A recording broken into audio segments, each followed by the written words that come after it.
Hello, episode 1 of the Empire Total War campaign.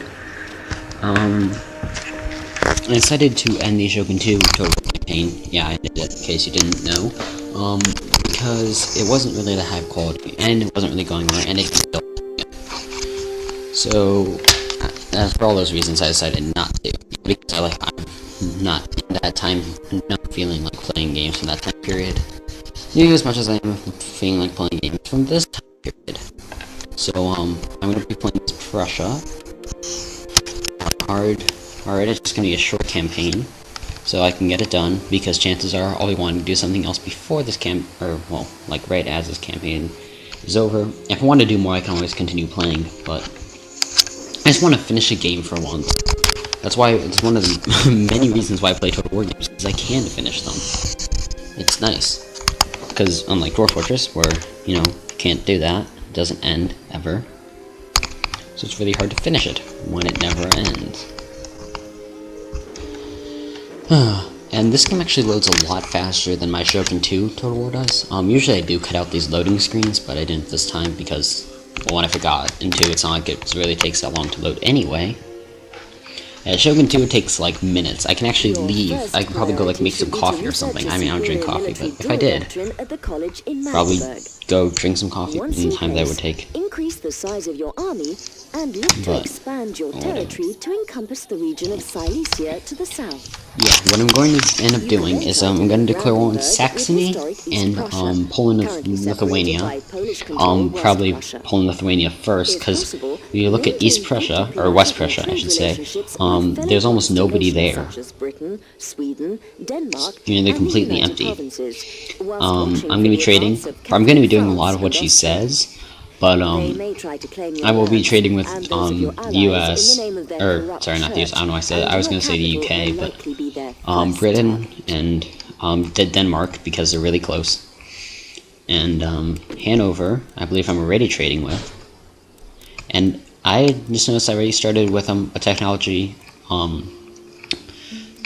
it's not a very good technology. It's just, whatchamacallit, the plug bayonets, which are okay. But as soon as you put them in, you can't do it again. What I'm really going to be rushing for is fire by rank and platoon fire, because those are a huge improvement over just the first rank firing. Because with just first rank firing, you probably get like 50 bullets off. With the by the way, I did increase the unit sizes by 2.5. That's why there's 400 people in a unit of line infantry and 150 unit of cavalry and 60 in a unit of cannons. Or I should say artillery, because not all cannons. Yeah, in case you're wondering. But anyway. Let's see what else. I have 8,000, whatever this money is, to start out. So, that's a good deal. And, yeah.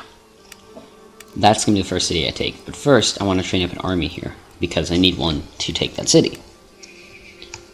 Admiralty, yeah, Conservatorium, definitely, because it increases the happiness, so I don't have to have as many troops garrisoning in East Prussia. And I highly doubt anybody's going to try and attack East Prussia, because it's pretty well defended. It has walls, which means it'll be even harder to take. Let's put it this way, it's a bad idea to do it. I can't construct very many buildings here, because I don't have really any technologies. Yeah, Saxony, definitely going to take... Wait, now I think about it, isn't there one by Italy called Saxony too? And I know they're not the same, because one down there has like a red and blue flag or whatever. And yeah, mostly my armies tend to contain like pure line infantry. That's really the majority of my armies. But some of them also have like cavalry and cannons. Usually it's cannons and line infantry. And I also usually don't have a very powerful navy, so I decided I might as well just start now, before it's too late. Build farms. Maybe I just want to increase my income as high as I can get it, because it's better to do that sooner rather than later. I'm going to end my turn, and all sorts of other great things. Yeah, this is, no, I don't, Bahamas, yes, it would give me lots of money, because there's lots of stuff there, but trade offers through a trade agreement would give me more money, and I get to keep my city, because otherwise I would only have one city in Europe, which is not a good idea. The United Provinces do only have one city, but still better to have more than one. Really want as much as you can. And concentrated. Yeah, I don't want any of this. Maybe? I forget what I asked them for. I already have a trade agreement, but I'm going to cancel it.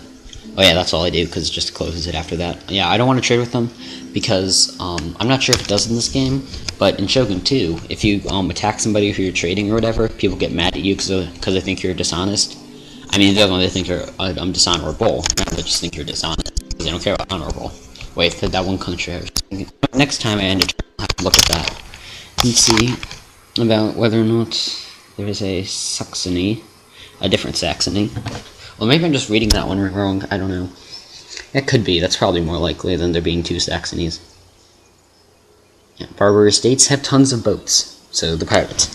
It's really annoying, because they're like, oh, I'm going to blockade it. Oh, my boat got killed. Well, let's try again. Yep, peasant farms, which give me a little bit more money. Yep, Russia has switched to the Julian calendar. Huzzah! Now I'm excited.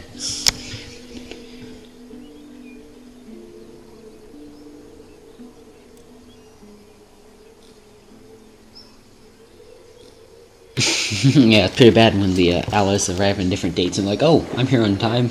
Wait, what? War's broken out, and lots more line infantry. Lots. 2 more turns until that's done, which means we'll have that very soon, and I'm going to start trading with more places. The Ottomans. Yep, very good. And not Austria, nor Poland, so I'm actually not going to trade with anybody else, because I don't want to trade with either one of those, because I'm going to go to war with both of them eventually. Okay, never mind. Well, yeah, I'm going to try to trade with them. Oh, I guess I accepted it. Whatever. Yeah, I'm going to be fighting Austria eventually anyway. I don't actually own any goods. I have nothing coming in that's special. I just have them like rents or tariffs or whatever they're called in this game. I don't remember. Also, building up my navy. I mean, right now it's pretty small. I'm not going to buy the light galleys because they may be really cheap, but they only have 4 cannons or 4 guns, whatever, which means they're almost useless in a fight. I mean, seriously, you can't do a whole lot with 4 cannons. Indian men, okay, 12 cannons, but the Briggs have 20, I think 6, or maybe they're 28. I think there's 26 cannons, though. And that's a big improvement. These guys only have, yeah, they've got 26. 26 is a lot more, but sloops have good maneuverability, especially when they're not sailing directly with the wind, which is a huge part in this game. If you're not sailing with the wind, you go so slowly. It's almost unbelievably slow. Yeah, I'm not going to spend the money on these settlement fortifications, because that means I can't get... Oh, these guys' line infantry is really cheap.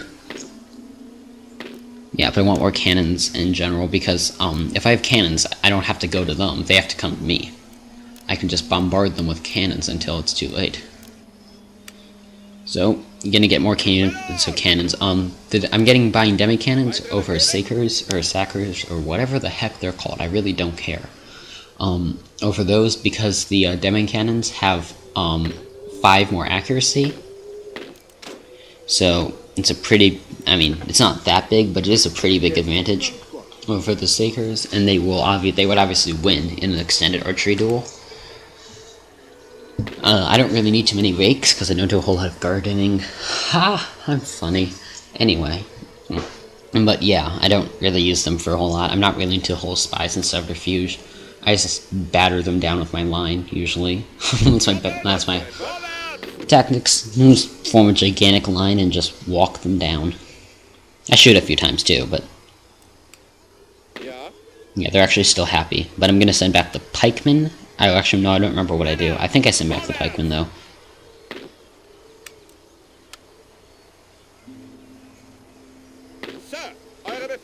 Yeah, I do send back the pikemen. Okay. I think I might recruit a unit of militia because I need more guns. Well, I don't need more guns, but I would much prefer to have more guns. Well, I suppose cannons work well, too. Yeah, I'm not very good at... I don't know what the heck I'm doing now. Okay, agent. So, yep, gentleman, which means I can research more quickly. And one more turn until I have ring bayonets, which means I don't have to stop my guys from firing every time I want to do that, which is awesome.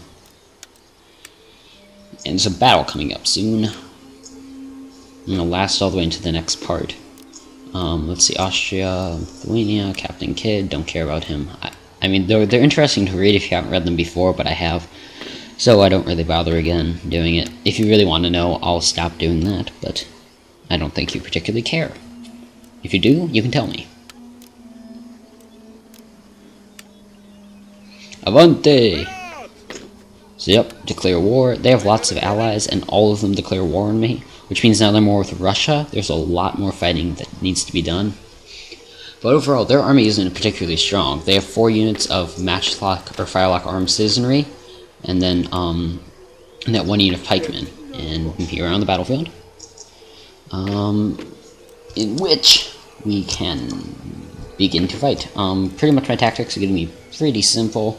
Just going to form a gigantic line and just shoot them to death, hopefully. Be significantly better than having to actually... Yeah, I'm not going to use the unit of militia nor the unit of pikemen. Instead, I'm going to use them to guard my cannons back here, because I prefer to have my cannons be safe rather than dead. And since these cannons can't move, I am going to put them pretty close to the line where I cannot move them back, or on the deployment line. I don't know what that's actually supposed to be called, but yeah. And these guys move up there. Despite having 400 men, you still can't move these units into longer lines than usual, which I don't really like that, but I guess it doesn't especially matter. So yeah, cannons don't work too well because they're hitting the hill.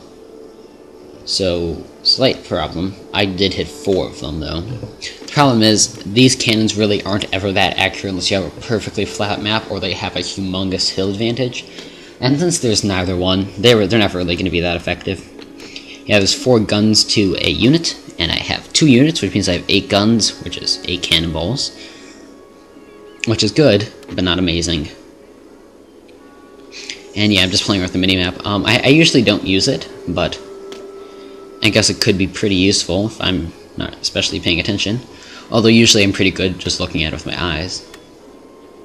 Or in the big map, that is. And move it into the clear because I much prefer to have my line battles fought out in the open rather than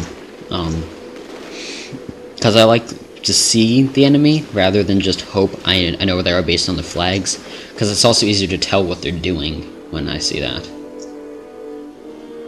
Yeah, I have both units over here because the city really blocks all quick movement through the other side. And yeah, they've lost a few more guys. I don't remember how many. Yeah, it's 185. That's only 15 guys taken down.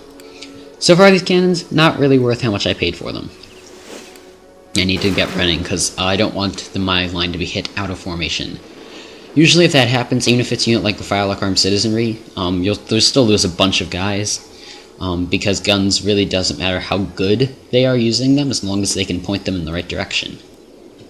Yeah, you don't have to be good to kill someone with a gun, you just have to point it in their direction. And if you have 200 guys doing it, there's a very low chance that they'll all miss.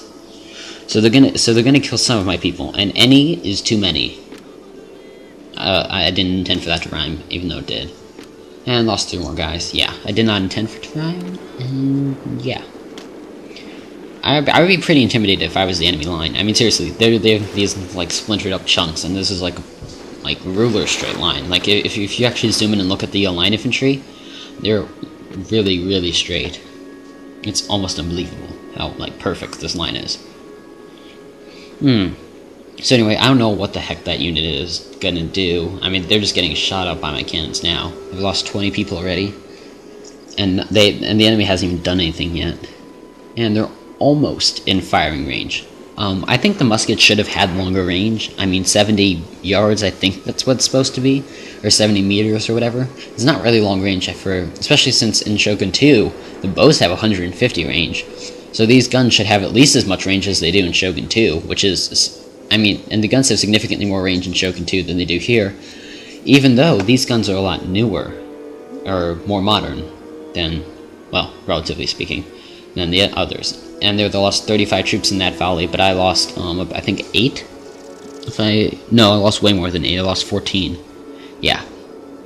So, we did crush them, yes, but, you know, we're going to crush them, obviously, because their reload skill, their accuracy, and pretty much everything about that unit is worse than my unit.